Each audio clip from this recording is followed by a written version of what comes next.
예. 하여튼 우리가 다시 한번 이제 되새겨보고 되돌아보고 잘못된 거 수정해서 고쳐가고 인생이 삶이라는 게 그렇습니다. 그죠? 다 완벽할 수는 없잖아요. 살다 보면 잘못된 것도 있고 후회스러운 것도 있고 그죠? 고쳐가면서 개선해가면서 그러니까 한 단계 한 단계 성장하고 발전해 나가는 거죠. 공부도 학교 공부, 현실 공부도 마찬가지고 진리 공부도 마찬가지입니다. 예. 자, 참 딱하다라는 말이 있는데 뭐가 딱하냐면 이제 예를 들어서 우리가 딱 주변에 보면 딱하게 살아가는 사람이 많다. 예, 딱하게 살아간다. 먹을 것이 없어서 굶고 살아가는 사람 딱하죠. 그죠? 근데 그보다 더 딱한 것이 있답니다. 먹을 것은 앞에 이렇게 놓여 있는데 못 먹는 사람. 못 먹는 이유가 있겠죠. 그죠? 뭐 예를 들어서 이가 다 빠져서 못 먹는다. 아니면 내가 지금 이게 식단 관리를 해야 되기 때문에 이렇게 꾸준한 음식을 놔두고도 먹고 싶은데 못 먹어요. 그죠? 그러니까 내가 먹을 것이 없어 굶는 것보다도 먹을 것이 앞에 풍족함에도 불구하고 먹을 수 없는 형편이 더 딱하다. 그리고 혼자 외롭게 살아가는 사람 딱하죠. 딱할 수도 있어요. 그죠? 근데 요즘은 혼자 살아가는 사람 참 많습니다. 그런데 여럿이 어울려서 가족과 같이 어울려서 살아가는데 너무 정없이 살아가는 사람 더 딱하죠. 차라리 혼자 사는 게 낫죠. 그죠? 너무 정없이 살아가는 사람 정말 없으면 괜찮은데 그냥 원수처럼 살아가는 사람. 그죠? 그것이 더 딱할 수가 있습니다. 딱하게 살아가서는 안 됩니다. 네. 우리 예를 들어서 우리 각자님한테 남성들한테 물어봐요. 보살님이 집에서 예를 들어서 머리핀을 이쁜 머리핀을 꼽았다. 눈치채세요? 오늘 머리를 새로 했다. 눈치채세요? 그런데 눈치를 못 채는 게 당연하죠. 요즘은 이제 점수님이 안 그래요. 제가 이제 본인도 당신도 포기를 한 것 같아요. 뭐 옛날에는 뭐 달라진 게 없네요. 제일 내가 어려운 질문이에요. 뭐 달라진 게 없네요. 제일 어려운 질문이에요. 내가 맨날 자기 머리만 보고 사나? 그러지 않잖아요. 그죠? 근데 이제 뭐 잘했다는 것이 아니라 우리가 마찬가지입니다. 우리 남성이 여성, 여성이 남성, 우리가 친구들 사이에도 마찬가지고 내가 뭔가 변화가 있을 때 누가 알아주면 좋죠. 근데 알아주지 못할 때, 알아채지 못할 때 알아달라고 이제 쿡 쑤시는 거잖아요. 그때는 알아주셔야 돼요. 그때는 알아주시는 거죠. 머리핀이 어때요? 그러면은 예를 들어서 우리 대부분 그럴 거예요. 그거 어쩌라고? 그거 어디서 났노? 꼴 보기 싫게. 그런 사람도 있을 겁니다. 그죠? 그러지 말고 이쁘다. 이쁜데 전에 거보단 좀 못한데 아니면 전에 거보다 더 이쁜데 더 이쁜데 지난번 머리 헤어스타일보다는 지금이 훨씬 낫다. 그죠? 예를 들어 옷을 입어도 마찬가지고 그게 일부러 내가 정을 내는 겁니다. 가까운 사람일수록 정을 내고 살아야 됩니다. 우리 직장 동료들도 마찬가지예요.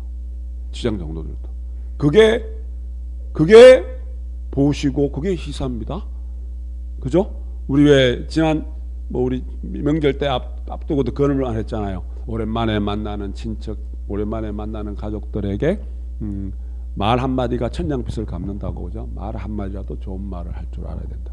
자, 혼자 사는 것보다 더 딱한 것이 가족끼리 같이 어울려서 살아가면서도 정을 내지 못하고 살아가는 것이 더 우리가 딱한 모습이다. 그죠? 딱한 모습입니다. 그렇게 내가 딱하지 않게 살아가기 위해서 우리가 딱하지 않게 살아가면서 마음 공부를 하는 거예요. 그죠? 하루 24시간 살아가는 것이 너무 바쁘게 정신없이 살아가잖아요. 요즘은 더 하죠. 바쁘게 살아가는 것이 잘 살아가는 것일 수도 있어요. 그죠? 너무 일이 없이 무미건조하게 살아가서는 안 됩니다. 바쁘게 막 살아가야 됩니다. 그러다 보면은 놓치는 게 많아요. 뇌파 검사를 했는데 우리 왜 그런 말 있잖아요. 아이고 5만 가지 생각에 내가 5만 가지 뇌파 검사를 했는데 뭘 그 정확한 숫자인지 모르겠는데 사람이 하루에 4만 7천 가지 생각을 한대요. 5만 가지 생각을 하는 거예요. 예. 다 5만 가지 생각에 내가 정신없이 살아가는 거예요. 정신없이. 그죠? 그렇게 바쁘게 정신없이 살아가니 내가 머리핀을 꼽았는지 상대가 머리 헤어스타일을 바꿨는지, 그죠? 당연히 모르는 게 당연하죠. 그죠? 모르는 게 당연한데 쿡 찌르면은 반응을 하셔야 된다는 이야기입니다. 그죠? 여하튼 우리가 그렇게 바쁘게 살아가는데 왜 우리 이 명상이라는 것은 우리는 진언을 가지고 진언 명상하고 우리는 삼밀 수행을 하고 염송을 하잖아요. 그죠? 근데 이게 결국은 바쁘게 살아가는 그 과정 속에 일주일 동안 정신없이 살아가다가 내가 오늘 하루는 특히 이제 우리가 월초불복 마치는 오늘 이게 회양하는 이 모습은 한 달의 삶을 다시 한번 지나간 삶을 정리하고 새로운 삶을 한 달의 삶을 준비하는 자성일 하루는 엿새간의 삶을 정리하고 다시 그 다음 엿새간의 삶을 내가 계획하고 내가 또 정리해 나가는 계획을 세우는, 그죠? 그러한 날입니다. 결국은 자동차라 비유하면 우리 경전의 말씀처럼 내가 오늘 하루 다시 한번 안에 기름을 가솔린을 만땅으로 꽉 채워가지고 새로운 에너지를 충족하는, 그죠? 다른 표현이 있습니다. 마음 샤워라는 표현을 하는데 우리 몸을 샤워할 때 우리 마음도 샤워해야 된다. 자, 우리가 일주일 살다 보면은 특히 우리 이 물질 시대에 오탁악세에 마음이 먼지가 가득 끼고 먼지가 묻고 때가 묻을 수밖에 없는, 그죠? 우리가 육체적으로 막 이렇게 움직이다 보면은 땀이 나죠. 그죠? 육체적으로 움직이다 땀이 납니다. 그래서 땀을 날 때 땀을 씻지 않으면은 몸에 냄새가 땀내가 나잖아요. 똑같습니다. 우리가 5만 가지 생각을 한다는데 이 마음이 얼마나 바쁘겠습니까? 그죠? 마음도 땀을 흘릴 거예요. 마음에도 땀이 흘리고 땀을 흘리고 나면은 이게 또 씻지 않으면은 정화시키지 않으면은 냄새가 납니다. 마음에서 냄새가 많이 나요. 그죠? 내가 정화시키고 난 깨끗한 마음 상태에서 상대를 대할 때 일수사견 하나의 물을 바라보는 그 관점을 가질 때 상대를 바라보는 아내를 바라보는 남편을 바라보는 우리 동료들을 바라보는 도반들을 바라보는 친구를 바라보는 그 관점이 마음을 정화시키고 바라볼 때와 그러지 않고 내가 때가 가득 끼어서 땀내가 막 나는 그 마음으로 바라볼 때는 관점이 달라질 겁니다. 그죠? 내가 머리핀을 꼽고 머리 헤어스타일이 바뀌고 옷 매무새가 바뀐 상대를 바라보고 또 상대가 알아봐 달라고 쿡 찌를 때 내가 정화된 마음 상태에서의 반응과 그러지 않은 찌든 마음 상태에서 반응은 180도 달라질 겁니다. 그래서 우리는 시시로 때때로 자꾸 마음을 챙겨야 된다는 이야기입니다. 30세 때 때가 되면 밥 먹듯이 때가 되면 마음을 챙기는, 그죠? 마음을 챙기는. 오늘 우리가 월초불공 향일은 또 그런 내가 한 달을 살아온 모습을 바라다보고 또 한 달을 새롭게 살아가면서 일주일을 살아온 모습을 바라보고 새로운 일주일을 준비하면서 내 마음을 챙기고 마음을 정화하고 마음을 샤워를 해서 마음을 깨끗하게 하는, 그죠? 정화시키는. 그래서 정신정화의 시민당은 정신정화의 놀이터다, 그죠? 전당이다, 그런 말씀을 늘 이렇게 새겨서 내가 오늘은 내 마음을 들여다봐서 어떠한 부분을 정리하고 어떠한 부분을 깨끗이 하고 정화시켜 나갈까, 그렇게 내가 바라다 보는 겁니다. 그렇죠? 그렇게 될 때 내가 마음이 평화로워지고 마음이 조용한, 마음이 시끄러운 마음이 고요해지고, 그렇게 마음이 고요해지고 평화로워질 때 내가 내 마음을 챙길 줄 알게 됩니다. 그냥 마음이 안 챙겨지는 거예요. 그죠? 그냥 마음이 안 챙겨집니다. 네, 마음이 안 챙겨지고, 그리고 결국은 우리가 내가 내 삶이, 우리는 산속에 경전의 말씀처럼 산속에 혼자 뚝 떨어져서 살더라도 절대 혼자 사는 게 아니잖아요. 내가 혼자 살아가더라도 나 혼자는 절대 못 삽니다. 주변에 있는 산과 들과 풀과 나무와 새들과 더불어서 자연과 더불어서 살아가는 거예요. 자연과 더불어서. 사람이 싫다고 해서, 사람의 시끄러운 소리가 세상의 어떤 모습이 싫다고 해서 산으로 들어가니, 산은 고요할 줄 알았는데 물 흐르는 소리가 시끄럽고 새 지저귀는 소리가 마음에 거슬리고, 그죠? 우리는 더불어서 살아갑니다. 그래서 더불어서 살아가는 모습을 우리가 한뜻한 마음 상태에서, 정화된 마음 상태에서 내가 챙겨서 바라보면은, 세상을 바라보면은, 이 우주를 바라보면은 전부 다 내가 혼자 살아가는 것이 아니라 서로가 서로를 은혜를 주고받고 살아가는, 결국은 우리가 불교에서 이야기하는 남을 이롭게 하고 상대를 이롭게 하는 것이 결국 나를 이롭게 하는 것이구나. 이타자리의 마음이 생기는 겁니다. 이타자리의 마음이. 나도 모르게, 우리 4대 연내 지금 공부하듯이 나도 모르게 이 큰 네 가지 은혜 속에서 내가 살아가고 살려지는 겁니다. 그걸 우리는 깨우칠 수 알아요. 내 마음이 정화가 되면 그걸 내가 알아차릴 수 있다는 이야기.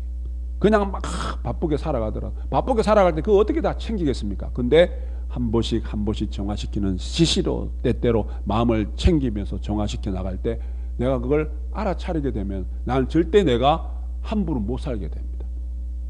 법계 진리에 어긋나게 살아갈 수 없게 됩니다. 진리와 더불어서 진리에 맞춰서 살아갈 수밖에 없어요. 한 양측이 농부가 한 양측이 농부가 아니죠. 뭐라 그럽니까? 목동이 이제 양을 풀어놓고 이제 집으로 이제 데리고 오는데, 그걸 보면은 양들 몇 마리가 다리에 상처가 나가 있어요. 털이 막 뽑혀 있고, 왜 이럴까 싶어서 이제 한날은 이제 유심히 살펴보니 양들이 지나가는 그 길에 가시나무가 있어요. 가시나무가 있어서 가시나무에 가만히 가서 보니 거기에 양들 털이 막 다 뽑혀 있는 거예요. 이제 지나가면서 이제 가시나무에 걸리는 거예요. 털도 뽑히고 상처도 나고. 그래서 한날은 이제 양치로 갈 때 톱도 가져가고 도끼도 가져갑니다. 그 가시나무 다 베어버리려고. 그죠? 그래서 딱 가서 이렇게 보니, 어머나, 거기에 새들이 막 모여 있는 거예요. 새들이 모여 있는데 그 새들이 뽑혀져 있는 양털을 가지고 입에 물고 자기 집으로 가져갑니다. 그래서 거기에 자기 집이라는 건 뭐 둥지를 따뜻하게 하고 새끼들을 키웁니다. 그래서 가시나무를 베려고 그러다가 그냥 다시 돌아옵니다. 그러면서 혼자 생각이 저 새들은 양들이 털이 뽑히는 고통을 알지 못할 거야. 근데 이 양들은 내가 털이 뽑히는 그 고통은 있지만은 이 자기 털이 새가 새끼를 키우는 데 활용되는 거는 내가 도와준다는 생각은 못 할 거야. 그죠? 법계에 돌아가는 모습이 그러하다는 이야기입니다. 내가 그냥 살아가는 것 같지만 법계의 은혜가 지중합니다. 내가 끼니 때마다 먹는, 다 아시는 바와 같이 끼니 때마다 먹는 밥 한 숟가락도 농부의 땀이, 또 내가 차 한 잔 마시는 것도 한여름의 태양볕이, 그리고 사과 한 쪽도 따사로운 가을 햇살이, 그 은혜 속에서 내가 살아가고 살려지는 겁니다. 그렇기 때문에 내가 살아간다는 것은 결국은 사랑의 마음으로, 자비의 마음으로, 이해심을 가지고 살아가는 수밖에 없는, 그게 우리가 법계의 진리에 어긋나지 않는 자연의 이치와 우주와 하나 되어서 살아가는 모습이더라. 그게 그냥 마음 상태에서는 절대 그걸 깨우칠 수 없는데, 내가 마음의 명상을 통해서, 진언념성을 통해서, 삼밀수행을 통해서 내 마음이 지극히 고요해지니, 내 마음을 챙겨다 보니 나를 힘들게 하고 나를 괴롭히고 내 마음속에 미움이 싹트게 하고 그러한 존재들이 있지만은 그 존재들조차도 나한테는 지극히 은혜로운 존재더라. 이 4대 은혜에 대한 가르침입니다. 그 큰 은혜 속에서 내가 살아가고 살려주고 있더라. 그죠? 우리가 풀 한 포기 나무 한 그루 꽃을 피우고 열매를 맺는데도 어떠합니까? 따뜻한 기운이 있어야 되고 물이 있어야 되고 햇볕이 있어야 됩니다. 그죠? 내가 내 가정에 내 남편이 해야 될 거고 내 아내가 해야 되고 우리 아이들, 우리 자식이, 우리 부모가 해야 될 거라고 생각하지 마시고 내가 그런 존재가 돼서 우리 가정에 따뜻한 기운 그리고 생명수가 되고 일단 햇볕이란 존재가 돼서 우리 가정에 웃음꽃도 피우시고 내 가정에 건강꽃도 피우시고 내 가정에 재물꽃도 피워내는 열매를 키워나가는 그런 인연을 내가 내 스스로 만들어내셔야 됩니다. 우리 종교라는 것은 특히 우리 부처님 가르침은 특히 우리 진언염성을 통한 우리 삼밀 수행은 내 마음그릇을 내 도량을 그렇게 키워가는 겁니다. 내 도량을 그렇게 키워가는 겁니다. 내가 도량이 크지 않고 우리 왜 마음그릇을 키워야 하냐? 내 마음그릇이 크지 않고 똑똑하기만 하면은 요즘 세상에 똑똑한 사람 참 많잖아요. 우리 보사님 다 똑똑하시죠? 각자님 다 똑똑하십니다. 요즘은 궁금한 거 있으면 스마트폰만 탁 열면 세상 모든 걸 다 알 수 있습니다. 특히 요즘은 아이들이 우리보다 더 똑똑합니다. 똑똑한 사람이 넘쳐나는 세상입니다. 그런데 과거보다 정을 나누고 내가 인간의 마음그릇을 서로 소통을 하면서 우리 첫 시간에 소통하는 남의 입장에서 세상을 바라보는 소통하는 것이 줄어들고 소원해지고 그럴 때 내가 자꾸 좁아지고 작아지는 그렇죠? 도량이 좁고 작고 똑똑한 사람만 많으면 재앙이 일어난다. 지금 우리 이런 이야기 하면 그렇지만 우리 사회, 우리 국가의 정치인들 모습 한번 보세요. 다 똑똑하잖아요. 근데 속은 어때요? 좁아 터졌죠. 그죠? 국민들 마음을 힘들게 하잖아요. 국가의 재앙을 불러일으킵니다. 그런 사람들이 유정자들이 많기 때문에. 그죠? 도량이 큰 사람이 똑똑해야 돼요. 도량이 그런 사람들 차라리 안 똑똑한 게 좋아요. 똑똑하기만 해서는 안 된다는 이야기입니다. 하나의 예를 들면은 도를 모르고 무술을 배우면 어떻게 될까요? 다 깡패가 됩니다. 그죠? 도량이라는 것이 진리라는 것이 그러합니다. 근데 그러면 왜 우리만 그렇게 살아야 돼? 우리는 그렇게 살아가야 될 보살님 각자님들은 우리 지는 행자들은 그렇게 살아가야 될 그런 인연들 속에서 이 생에 인간 세상의 인연이 되신 거예요. 부처님이 제자로서 종교님이 제자로서 지는 수행에 통한 진리를 통해서 이 세상을 정화시켜야 될 의무를 갖고 이 세상에 오신 거예요. 내부터 정화시키고 내 가정을 정화시키고 나를 중심으로 해서 우리 직장을 정화시키고 우리 동료들을 정화시켜야 돼요. 이 사회를 국가 사회를 정화시켜야 돼요. 왜 내가 해야 돼? 그렇게 태어났다니까. 그런 인연을 가지고 이 세상에 태어났어요. 그래서 시민진리 인연이 되신 거예요. 그럼 내가 뭐가 좋은데? 뭐가 좋겠죠? 그죠? 뭐가 좋겠죠? 그까지 다 말씀 안 드려도 되죠? 그죠? 여하튼 내가 이 세상을 살아가는 그러한 어떻게 보면 소명과 사명감을 가지고 내가 이 세상에 인연이 됐고 그렇게 세상을 정화시키고 나부터 정화시키고 우리 가정과 그리고 우리 직장과 국가사회를 정화시켜 나가는 그러한 불제자로서의 부처님이 제자로서 지는 행자로서의 역할을 다 하면서 살아야 되겠다라는 마음을 가지시고 10월 월초불공 해양하시고 그리고 한 주간 또 한 달 삶을 우리가 준비하는 그러한 시간들이 되었으면 좋겠습니다. 진원봉독합니다.